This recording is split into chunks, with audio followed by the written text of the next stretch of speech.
10 ఏళ్ళల్లా తిన్నారు. 10 ఏళ్ళు మీకు టైం ఇచ్చారు. ఏది మరి ఇండ్లు ఎక్కడిచ్చినావు?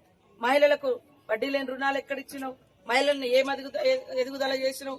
ఇవాళ మహిళలు ఎదుగుతా ఉంటే ఓర్వలేకపోతున్నారు. అది వాళ్ళ ఇంటి ఆడబిడ్డ అయినా, మనలాంటి ఆడబిడ్డలైనా, మరి పోటీ చేసే ఆడబిడ్డలైనా కూడా ఎంతసేపు ఆడోళ్ళ కన్నీళ్ళని చూసి కేటీఆర్ ఆయన ఏమంటారు, ఆయన ఒక పైచాచిక ఆనందం పొందుతా ఉన్నాడు. ఇది తప్పు.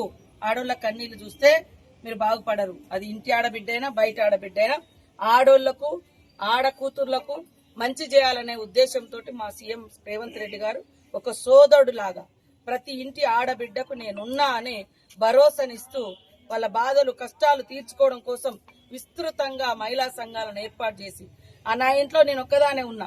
ఇవాళ వెనక ముందు లేరు నాకు తోబుట్టువులో, అక్కనో చెల్లో లేదు ఉదాహరణకు. మరి ఈ అక్కకు ఇవాళ 10 మంది కలిసి ఒక సంఘంలో ఉంటే ఒక భరోసా.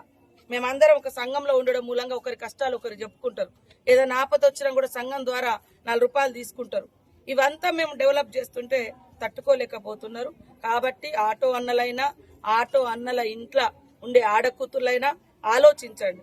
ఇవాళ ఇళ్లల్లో 200 యూనిట్ల కరెంట్ ఫ్రీగా ఇస్తున్నాం. ఇవాళ మీరు బయట కొనుక్కుంటే బియ్యం దాదాపుగా 40-50 రూపాయల బియ్యం అయితే కేజీ. ఆ బియ్యం సన్న బియ్యం ఫ్రీగా ఇస్తున్నాము. ఇవాళ గ్యాస్ సిలిండర్ 500కి ఇస్తున్నాము.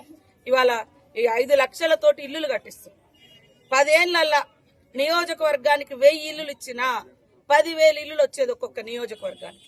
నువ్వు పట్టుమని 1,00,000 కూడా ఇచ్చినటువంటి దాఖలాలు లేవు. ఈ రోజు మా ప్రభుత్వం వచ్చి రాగానే దాదాపుగా మరి 4.5 లక్షల ఇల్లులు ఇచ్చినటువంటి ఘనత.